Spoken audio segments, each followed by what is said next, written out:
Looks like smartphone makers are skipping leg day and going full-on diet mode this year because apparently thin is the new flex. First, Samsung showed off the razor-slim Galaxy S25 Edge, then shaved down the Galaxy Z Fold 7. And now, surprise, the Galaxy S26 series is also joining the skinny club. But before you imagine wafer-thin phones snapping in your pocket, let's clear it up. Samsung isn't making every model as slim as the S25 Edge. What's actually happening is that all three, the S26, the S26 Edge, and the S26 Ultra, are expected to slim down just enough to feel sleeker in the hand, while still keeping that flagship punch.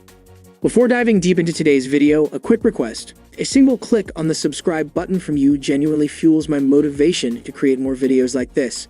It means a lot. Also, drop a like and comment if you like the video.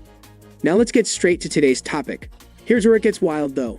How do you make phones thinner, but still squeeze in bigger batteries? Well, rumor mill says Samsung might be looking at next-gen silicon carbon battery tech. And if that's true, we're talking ridiculous numbers, like up to 7,000 milliamps, inside a phone that doesn't feel like a brick. If that happens, it could literally change the game. Of course, not everything lines up so neatly.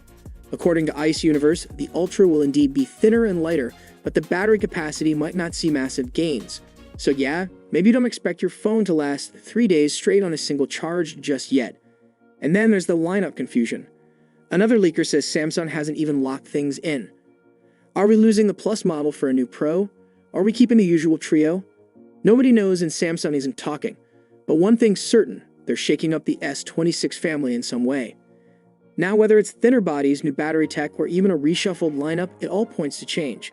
And let's be real, change is what keeps things exciting in the smartphone world. So here's the question, would you trade a little extra thickness for a much sleeker phone even if it only meant a modest battery boost? Think about it and let me know in the comments. I'll catch you in the next one.